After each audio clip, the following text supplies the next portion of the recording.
Jama'a assalamu alaikum ga cikakkun labaran tare da ni Murtala Abdullahi Hamza. Bunƙasa ɓangaren ilimi a Najeriya na daga cikin muhimman abubuwa da gwamnatin tarayya ta sanya a gaba domin sake fasalin yanayin tattalin arzikin ƙasar nan. Sakataren zartarwa na asusun tallafawa ilimi na manyan makarantu Sanda Eheno shine ya bayyana hakan yayin kaddamar da aikin ginin cibiyar taron ƙasa da ƙasa a jami'ar Bayero da ke nan Kano. Habibu Hussein na da cigaba wannan rahoto. Aikin ginin cibiyar taron ƙasa da ƙasa wani gagarumin aiki ne da zai lashe miliyoyin nairori da aka kasa kammala shi tsawon shekaru 15 a jami'ar Bayero. A halin yanzu an kammala wannan aikin sakamakon sabon tsarin manufofin asusun tallafawa ilimi na manyan makarantu wato TED Fund da ya mayar da hankali kan kammala dukkan gine-ginen da aka bari a manyan makarantu a faɗin ƙasar nan. Wuri ne da aka yi shi saboda a yi taro, kamar yadda aka gani smaller rooms da ake da su guda 6 kowanne zai ɗauki mutum 150 zuwa 200, muna da guda ɗaya da zai ɗauki mutum 2000. To kaga wuri ne kuma ga wurin kwanciya, ga kicin da zaka ci abinci. To kaga duk wani abu da kake bukata na ka yi karatu ko ka yi rubutu ko ka gabatar da kasida ko takarda muna da shi ana. So za mu yi amfani da shi mu a cikin makaranta namu, kuma mu yi amfani da shi mu samu kuɗi daga waje. Cibiyar wadda take a tsakiyar jami'ar Bayero na ɗauke da kayayyakin zamani da za su taimaka wajen gudanar da taruka domin ƙara bunƙasa ilimi da kuma tallafawa wajen ƙoƙarin samun kuɗaɗen shiga na jami'ar.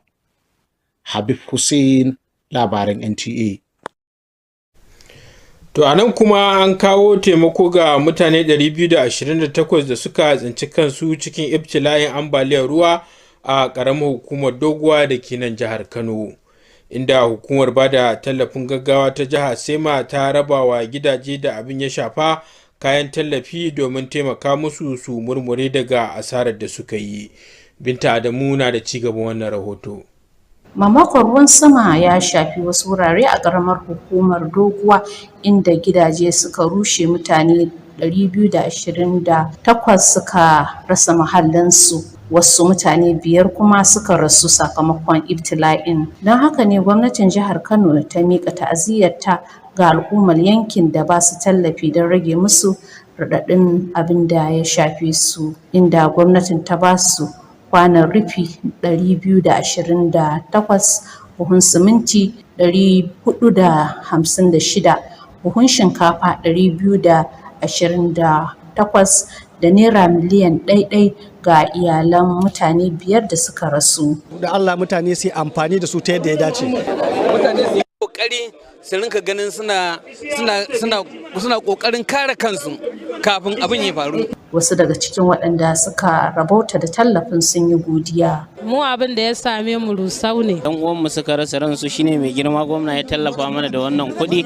An ba mu kuɗi naira miliyan 1 tallafi daga mai girma gwamna, muna godiya. Hukumomi sun buƙaci al'umma yankin da ke da haɗari da su ɗauki dukkanin matakan kariya domin kare afkuwar annoba, domin an ce rigakafi ya fi magani.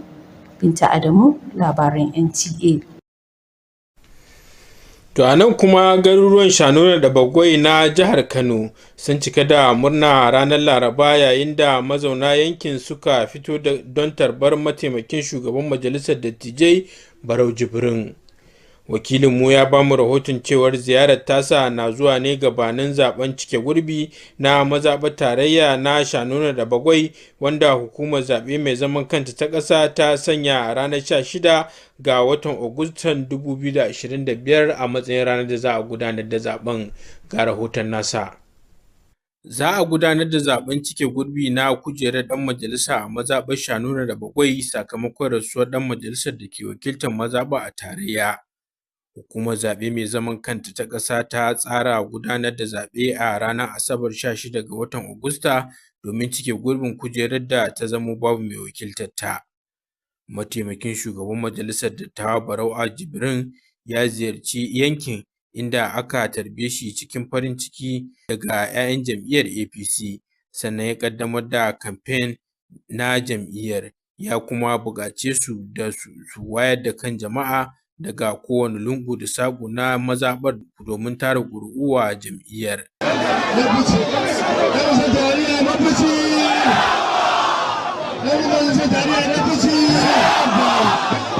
Sauran shugabannin APC ma sun halarci taron domin ƙarawa 'yan takarar jam'iyyar goyon baya, musamman Ahmad Muhammad Abdullahi Kademu. Shugabannin jam'iyyar sun yi alkawarin cewa idan aka zaɓe shi, Kademu zai zamo wakili na gari ga mutanen mazaɓar. Murtala Abdullahi Hamza, Labarai NTA. To a nan kuma, domin tabbatar da bin ƙa'idojin aikin jarida a Najeriya, an shawarci masu gidajen jaridu su fifita ɗaukar ma'aikata waɗanda suka samu horo da ƙwarewa. Wannan na daga cikin matsaya da aka cimma a taron Majalisar Zartarwa ta ƙasa na ƙungiyar 'yan jaridu ta Najeriya da aka gudanar a nan Kano. Abdullahi Mustapha na da ci gaban wannan rahoto. Taron Majalisar Zartarwa na ƙasa na ƙungiyar 'yan jaridun ya tattara wakilai daga faɗin Najeriya domin tattauna muhimman abubuwa da suka shafi ƙasa da kuma walwalar 'yan jarida. Muhimman abubuwan da aka tattauna sun haɗa da tsaro da shugabanci da kuma yanayin aikin jarida a Najeriya. Wakilan sun bayyana damuwa kan yadda tituna suka lalace a wasu jihohi, inda suka yi kira ga gwamnati da sauran wakilai su gaggauta magance wannan matsala. Kan matsalar tsaro kuma, kwamitin zartarwar ya jaddada buƙatar haɗa hannu domin magance matsalolin tsaro da ke damun al'ummomi a faɗin Najeriya, yayin da suke jaddada kiran inganta walwalar ma'aikatan yada labarai. 'Yan majalisar zartarwar sun yi kira ga masu kafafen yada labarai da su ba da muhimmanci wajen ɗaukar ƙwararru kuma ma'aikatan da aka horar domin tabbatar da ƙwarewa da bin ƙa'idojin aikin jarida. Bayan taron, shugaban ƙungiyar 'yan jaridun ta ƙasa, Alhassan Yahaya, ya gana da tsofaffin 'yan jarida da ke Kano domin nemo hanyoyin da za a ƙarfafa ƙungiyar da kuma tabbatar da bin ƙa'idoji wajen aikin na kafafen yada labarai a Najeriya. Abdullahi Mustapha, Labaran NTA. To a nan kuma, yawaitar mutane da ke ɗaukan doka a hannunsu suna wuce tsarin shari'a don aiwatar da adalci da kansu ya zama babban damuwa ga hukumomi. Hadiza Muhammad ta bamu rahoton cewar hukumomi na gargaɗin irin wannan hali yana raunana tsarin doka. Ga rahoton nata. Kundin tsarin mulkin Najeriya ya tsaya a matsayin dokar ƙoli ta ƙasa, inda ya samo asali daga manyan tsare-tsare guda 4 na shari'a waɗanda suka shafi dokokin Ingilishi, dokokin gama gari, na al'adu da na shari'a. Yayin da ɓangaren gwamnati ke da alhakin samar da dokoki da nufin tabbatar da zaman lafiya da tabbatar da dokoki da shugabanci na gari, wanda hurumi ne na ɓangaren shari'a ta fassara waɗannan dokoki da tabbatar da adalci. Sai dai ana samun ƙaruwar al'amura inda ɗaiɗaikun mutane ko ƙungiyoyi ke ɗaukar doka a hannunsu, lamarin da ba wai take hakkin bil'adama ba ne, har ma yana lalata tsarin doka. Ina ganin rashin ilimi yana taimakawa sosai a samun mutane suna ɗaukan hukunci a hannayensu. Rashin ɗaukan doka a hannu yana nuna tsari da jama'a suke da shi, yana nuna tsari da gwamnati take da shi, kuma kan bayi ga adalci in gwamnati za ta iya zartar da dokar da kanta. Hukumomin ƙasa sun yi Allah wadai da irin waɗannan ayyuka, inda suka yi gargaɗi cewa sau da dama hakan kan tada jijiyoyin wuya da haddasa tashin hankali ko jikkata wani ko ma asarar rayuka. Kullum muna zagaya muna mutane wayar da kai cewa idan sun ga mutum ya laifi, kar su ɗauki doka a hannunsu a ci gaba da dukan shi, a ji mai ciwo ko a ƙona dukiyar mutane. To in kai haka, kai ma kan ka zama mai laifi. Dan 'yan adam suka ɗauki doka a hannunsu, to kusan haka za mu koma. Shi sa kullum ana sanar da mutane cewar ba daidai ba ne al'umma ta ce za ta ɗauki doka a hannu akan ko me ya faru a cikin gari. Sun yi kira ga 'yan ƙasa, musamman matasa, da su yi haƙuri su bar tsarin shari'a ya bi tafarkinsa. Suna masu jaddada cewa wanda aka samu da irin wannan halayya ta haramtacciyar hanya ta ɗaukar doka a hannu, za a hukunta shi. Hadiza Muhammad, labaran NTA. To sai kuma bangaren rahotannin wasannin namu na yau.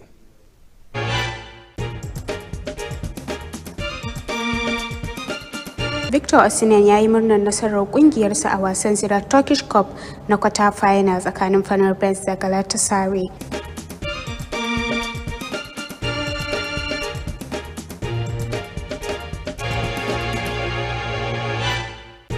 Venus Williams ta samu takardar kiran shiga gasar US Open a rukunin wasan cin kashin kai.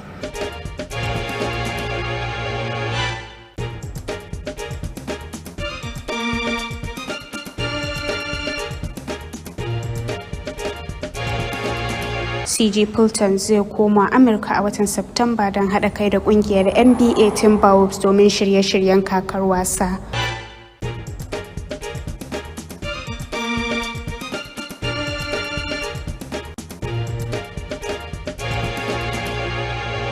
Paris Saint-Germain ta doke Tottenham Hotspur Union of European Football Association Super Cup.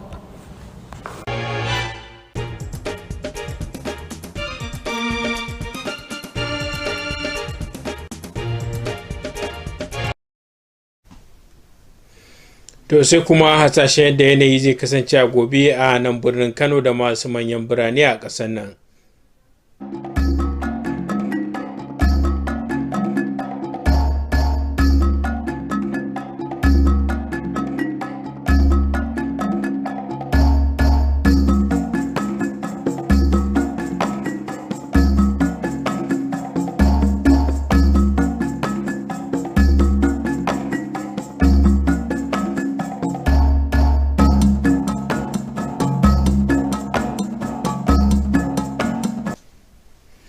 To sai kuma saƙon masana na yau. Irin yadda mutum ya sanya kaya haka al'umma za su ɗaukaka shi, don haka yana da mahimmanci a kodayaushe mutum ya rinka sanya kaya masu tsafta da dacewa. To jama'a iyakaci abin da ya sauka kenan, a huta lafiya.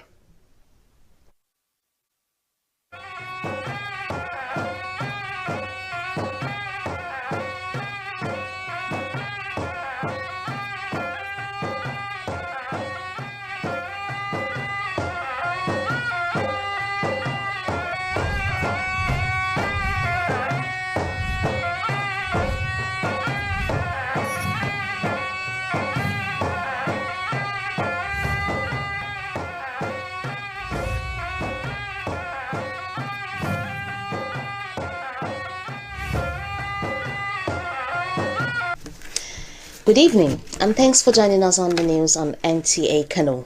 I am Elizabeth Yilalamilo.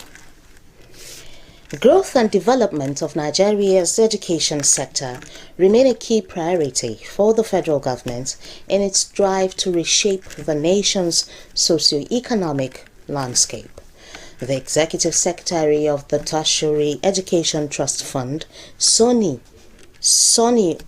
Echono, made this known while inaugurating the International Conference Center project at Bayero University, Kano. Habib Hussein reports. The International Conference Center project is a multi-million naira initiative that had been abandoned for 15 years at Bayero University, Kano. The project has now been completed, courtesy of the renewed policy of the Tertiary Education Trust Fund, aimed at clearing all abandoned infrastructure projects across tertiary institutions in the country. This edifice, an iconic building, not only improves the architecture of our campus and the ambience that we are seeing and witnessing, but is a major source of activities and revenue for the university.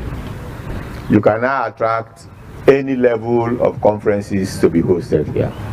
We made a case to TED Fund, and the ES graciously approved, and here we are today commissioning the edifice. Situated at the heart of Bayero University, the center is equipped with state-of-the-art facilities to host conferences that will promote learning and support the university's revenue generation drive. In Kano, Habib Hussein, NTA News.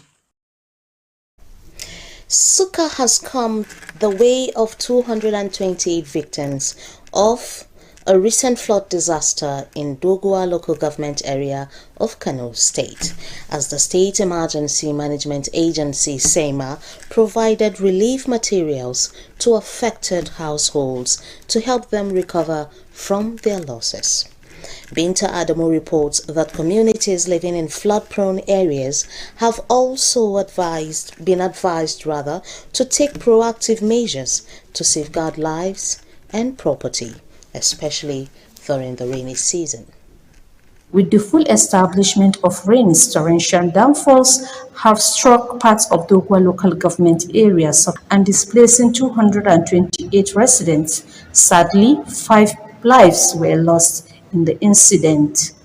In response, the Kano State government extended its condolence to the affected communities and delivered relief materials including 228 roofing sheets, 456 bags of cement, 228 bags of rice, along with 1 million naira in cash support for the families of the deceased. The governor of Kano State is always ready to assist, particularly those who are less privileged.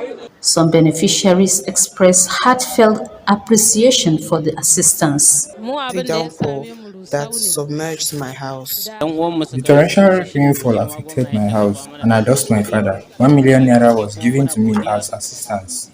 Authorities are urging residents, especially in flood-prone areas, to adopt preventive measures against disaster. As the saying goes, prevention is better than cure. Binta Adamu, NTA News. Shanono and Bagwai towns in Kano State buzzed with excitement on Thursday as residents trooped out to welcome the Deputy Senate President, Farrell Jibril.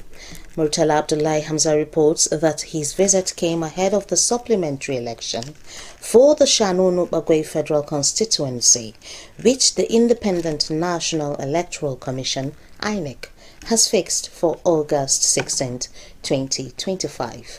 The report.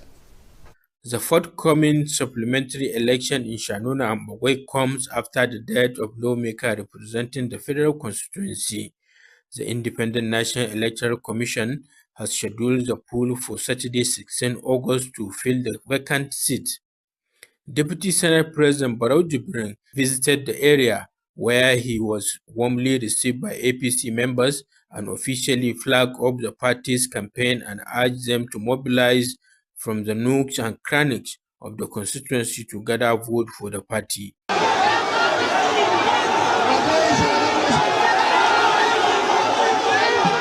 Other APC stakeholders were also present to rally support for the party candidate Ahmed Muhammad Abdullahi Kademu.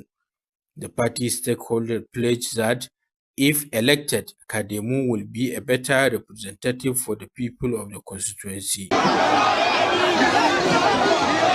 Murtala Abdullahi Hamza, NTA News. And the news comes to you live from the television house of the NTA Kano. Do stay with us for more reports right after this time out. The National Executive Council meeting brought together in a bid to uphold professionalism and ethical standards in Nigerian journalism, media proprietors have been urged to prioritize the recruitment of well-trained and competent personnel. This forms part of the resolutions reached at the National Executive Council meeting of the Nigerian Union of Journalists (NUJ) held in Kano. Abdullahi Mustafa has the details. Delegates from across the nation to deliberate on pressing national issues and the journalists' welfare.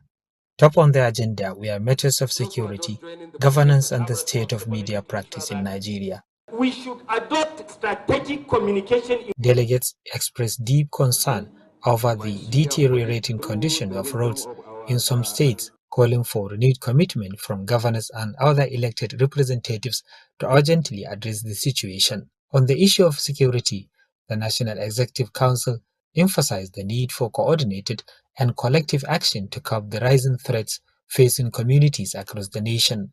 Reiterating the call for improved welfare for media professionals, the Council urged media proprietors to prioritize the recruitment of well-trained and competent personnel in order to uphold professionalism and ethical standards in journalism.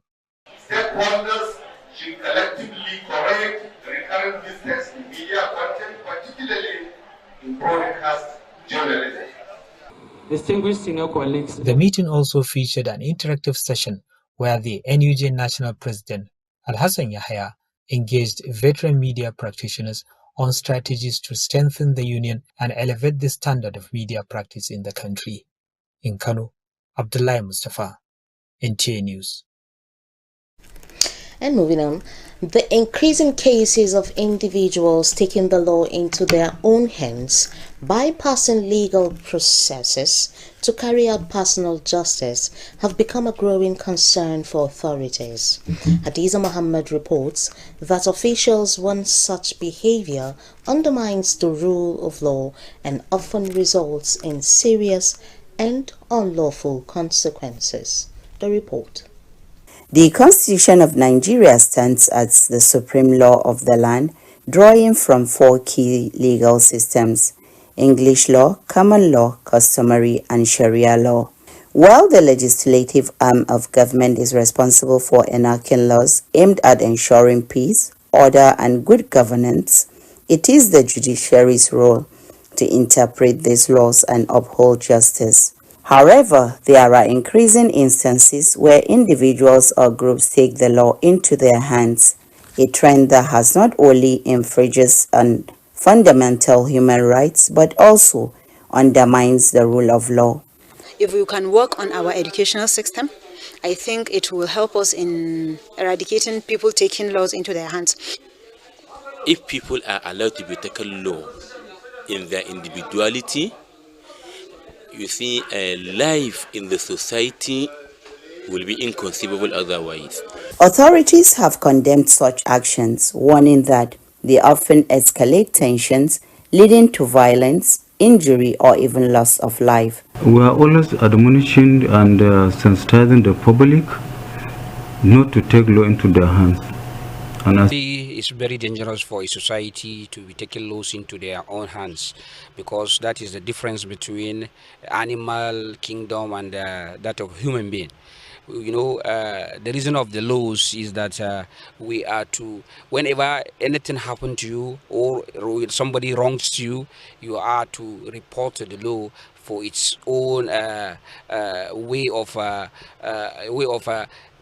making you to be satisfied on what have been done to you or damage that has been done to you by way of redress, way of damages. They are calling on citizens, particularly the youth, to exercise restraint and allow the legal system to take its course, stressing that everyone found guilty of such unlawful behavior will face the criminal prosecution.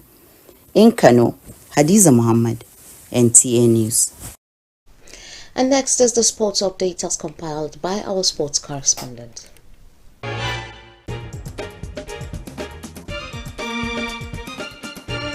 Victor Osimhen celebrated side victory in the Turkish Cup quarter-final clash between Fenerbahce and Galatasaray.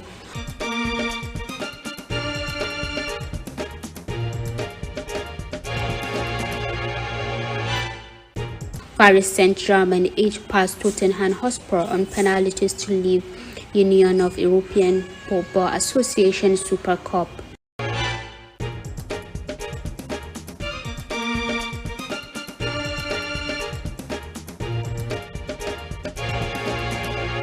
Venus Williams granted wild card entry for US Open singles event.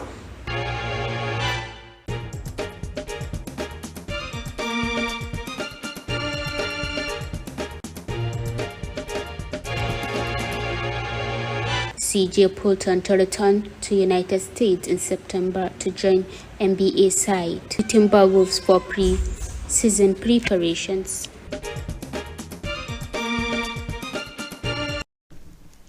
And here's the weather predictions for tomorrow in Kano and some selected cities across the country.